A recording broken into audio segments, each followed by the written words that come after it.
Amakuru yacu mu buryo burambuye tuyahere irahe mu rwego rusubiramwo rwa sentare yasigaye imanza zitarangijwe na sentare mpuzamakungu mpanavyaha ya Arusha. Uyu munsi hakomeje urubanza rwa Felicien Kabuga yahoze ari umwe mu banyemari bakomeye mu Rwanda aregwa ibyaha binyuranye vya jenoside yabaye muri ico gihugu mu 1994. Urwo rubanza rwatanguye kuburanishwa ku itariki 29 z'ukwezi gushize, ariko uregwa yaranse kurenguka imbere y'intahe kubera yuko atemera umunganizi yahawe niyo sentare. Iburanisha ryibanze ku guhata ibibazo icabona canke isura mu Kinyarwanda bita umutangabuhamya arega Kabuga. Mugenzi wacu Didier Bikorimana ari mu biro vy'i Nairobi vya BBC yakurikiranye urwo rubanza ku rubuga nkoranyambaga rw'iyo sentare maze ategura inkuru ari Yusufu Mugenzi abashikiriza mu camake. Umunyamategeko Françoise Mate, umwe mu bunganira Kabuga, niwe wabajije ibibazo umutangabuhamya ushinja Kabuga, ariko ahita asaba ko icyo cyiciro cyiburanisha gishyirwa mu muhezo mu kwirinda ko umwirondoro w'uwo mutangabuhamya w'umugore wahava ushyirwa ku Rwanda. Icyo cyifuzo cyemewe n'umucamanza Ian Bonomi uyoboye inteko y'abacamanza baburanisha urwo rubanza. Uwo mutangabuhamya yabajijwe ku gace ka Gasyata avuga ko umuryango we wari utuyemo. Yasabwe gusobanura uko kari kameze, niba kari gatuwe n'abatutsi benshi kurusha utundi turere twa Kigali. Yavuze ko hari hafi cyane y'umujyi kandi ko ako karere kari kazwi cyane, ariko ko atavuga ko kari gatuwe n'abatutsi benshi kurusha utundi turere. Yanavuze ko kuri radio RTLM hatangazwaga ibitari ukuri. Yavuze ko se yahaga amahugurwa akanafasha abantu kujya mu gisirikare cy'inkotanyi. Yabajijwe kugisa nko kwivuguruza kuko rumwe mu bari baturanye uvugwa ko yitwa Polipole wagiye mu nkotanyi hagati y'umwaka w'1992 na 1993, mu gihe mu nyandiko y'ubuhamya avuga ko yagiye mu kwezi kwa kabiri cyangwa kwa gatatu 1994. Yavuze ko ibyo kujya mu nkotanyi ari byatangazwaga na RTLM, ko icyo azi ari uko uwo muntu yari yaravuye aho bari batuye, ariko bishoboka ko atari yarambutse umupaka. Yavuze ko ashobora kuba yarakoranaga n'inkotanyi ari mu gihugu. Abajijwe niba hari abantu babaga aho bari batuye bakoranaga n'inkotanyi, yasubije ko atabizi. Gusa avuga ko icyo cyari igihe cy'umutekano muke ku buryo hari abantu batararaga mu ngo zabo, ubundi bakirwa ahandi bakaza baje kuryama. Yasabwa kwerekana ikarita ya Kigali aho sende yari iherereye, asubiza ko bimugoye. Umunyamategeko Françoise Mate yongeye gusaba ko iburanisha rishyirwa mu muhezo kugira ngo abaze uwo mutangabuhamya ibibazo birimo umwirondoro wa se byashoboraga gutuma uwo mutangabuhamya amenyekana.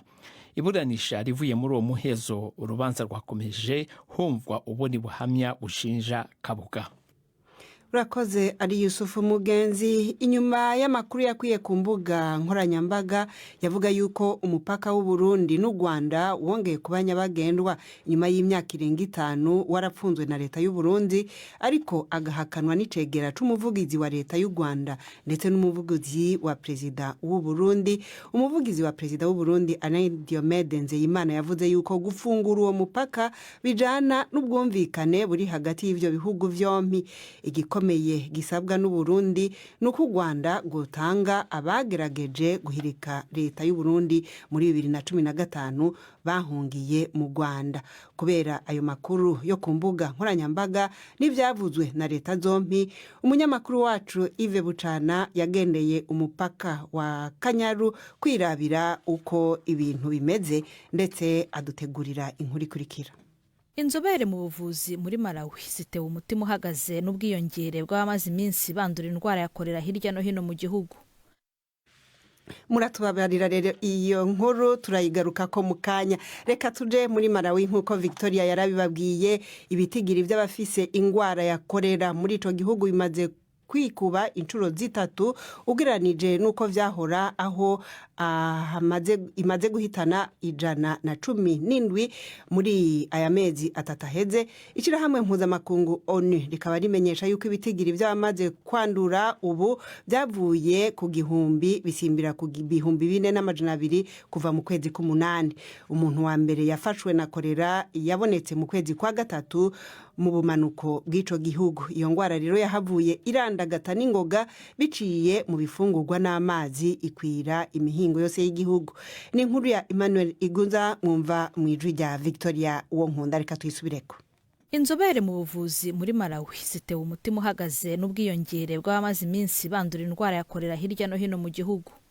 Mu mezi 2 gusa ashize hamaze kuboneka ubwandu burenga 3,000 mu gihe iyi ndwara imaze gusakara mu turere 22 kuri 28 tugize igihugu.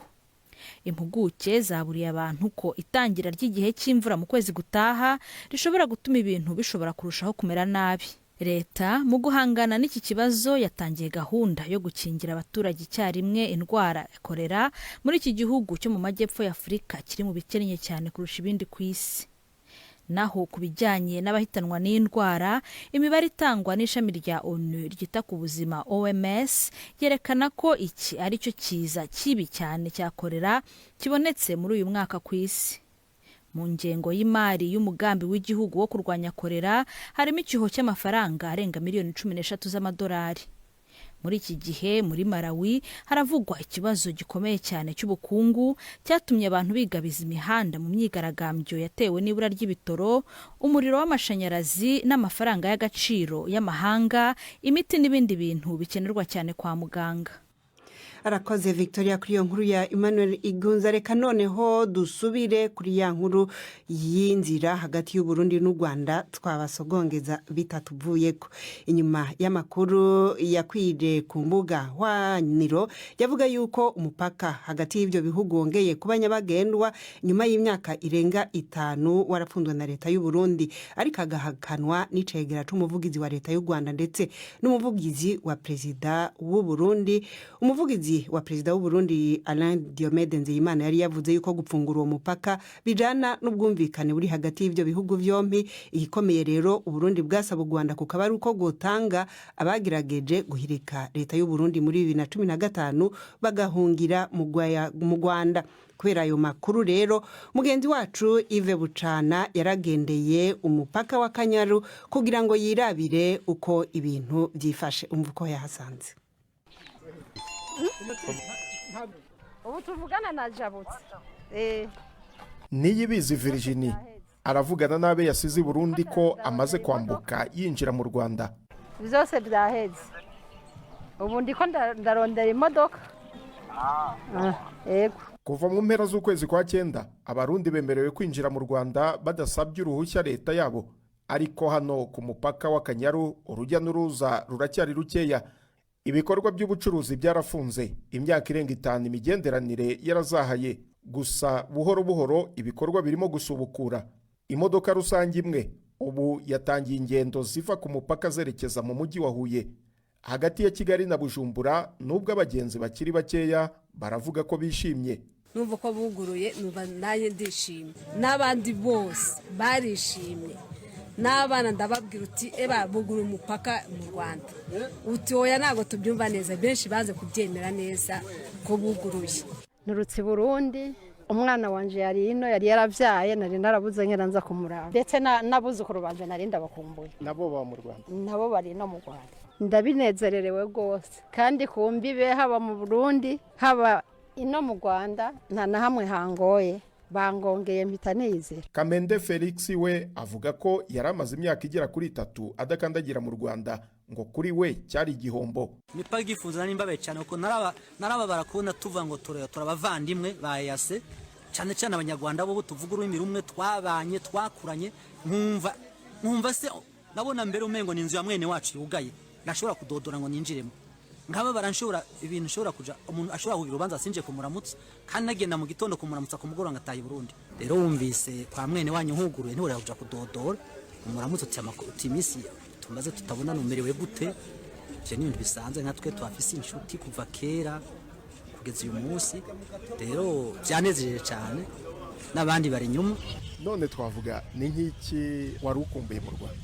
Je kintu nkumbuye mu Rwanda cyambere ryari barabara kurihonyoramwo tarijabukamwo, hanyuma n'abagenzi twabanye kera, mbere ibintu byaho byose je biranezeye kandi nakamitsingi cyane score. Nyuma y'impagarara zo muri 2015 mu Burundi, abategetsi b'ibihugu byombi barebanye nabi. Uburundi butegeka ko ujya mu Rwanda asaba uruhushya leta. Imiryango yari yaratandukanyijwe n'ubucuruzi bwarazahaye. Ubu abategetsi b'impande zombi bavuga ko hari ubushake bwo kongera kubana. Hano ku mupaka w'Akanyaru nubwo ubucuruzi bigaragara ko bwazambye, bamwe mu bacuruzi batangiye kumwenyura. Banyita Sengimana Yusufu, gende mucoma hano ku Kanyaru. Nungutse yuko nongeye kongera gufungura imiryango ndimo ndakora. Mupaka yafunguwe, twishimye. Nishimiye ko ino gare yongeye gukora. Ariko nishimiye yuko volcano igaruka igaparika mwaha n'izindi zizaza zikongera zikaparikamo zigatwara abantu. Kubiparika hano abagenzi baraza bayurira bakagura icyo kurya ndimo ndacuruza. Kugeza ubu kandi abagenzi bavuga ko bataremererwa kwinjiza ibicuruzwa mu Rwanda. Imyenda yabuzana gusa na ndagaruzana, uzi ko abanyarwanda bakunda indagara. Na ndagara tuzana na samake na mavuta urana amamesa y'Uburundi abaryoshye. Uzitetse mu isombe bamumva amamesa ari fresh mu isombe. Nizo samake nazo tuzana. Nubwo hari intambwe imaze guterwa ariko hari bitarasobanuka neza. Mu mpera z'ukwezi kwa 9 umuvugizi wa perezida w'u Burundi Alain Diomede Nzeyimana yavuze ko imigenderanire nyayo itazashoboka u Rwanda rudatanze abashatse guhirika ubutegetsi mu Burundi muri 2015. U Rwanda ntacyo rurabivugaho. Yves Bucyana, BBC gahuza miryango ku Kanyaru ku mupaka w'u Rwanda n'u Burundi. BBC gahuza miryango ibagije ku isaha imwe buri minota 10 mu karere k'ibiyaga binini. BBC gahuza miryango Igoma ni kuri FM 93 n'ibice 8. Nyuma y'imyaka 13 abantu bagera ku 150 bapfiriye muri stade ya Conakry mu mugwa mukuru wa Guinea, n'abandi bagakorerwa ibyaha birimo gufatwa ku nguvu b'abagore n'abakobwa bari mu myerekano yo kwiyamiriza leta muri 2009. Abakekwa ko ivyo byaha bariko barakurikiranwa na sentare. Ubwo rubanza rwatanguye kuwa 28 z'ukwezi guheze, gongeye gusasa muri yindwi. Ifatwa ku nguvu ni kibazo abantu badatinyuka kuvuga muri ico gihugu to mu burengero bwa Afrika, ariko abanyamakuru ba BBC Nicolas Negose na Useinu Ndiaye barashoboye kuvugisha umwe mu bakorewe ivyo byaha atashimye yuko imyorondoro yiwe imenyekana. Inkuru yabo muyishikirizwa na Mark Nyonkuru. Dusaba ubutungane, nta kindi atari ubutungane. Anisa w'imyaka 63 yagumye arindiriye ubutungane kuva itariki 28 z'ukwezi kw'icenda mu mwaka wa 2009. Ari mu bagore n'abakobwa baharugwa mu mirongo basambanije ku nguvu uyo munsi ku kibuga c'umupira w'amaguru ca Conakry.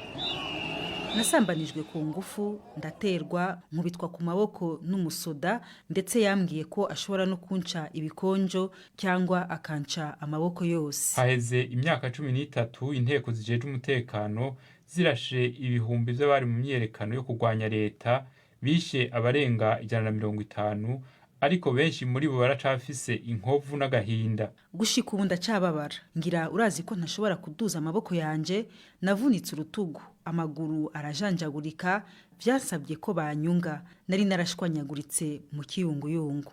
N'urubanza rwatevye rumaze imyaka 13 rwitezwe. Vyitezwe ko ruzoburanishwa indwi nyinshi, mbere n'amezi mu bashengezo hakaba harimwo uwahoze ari umukuru w'igihugu Dadis Kamara.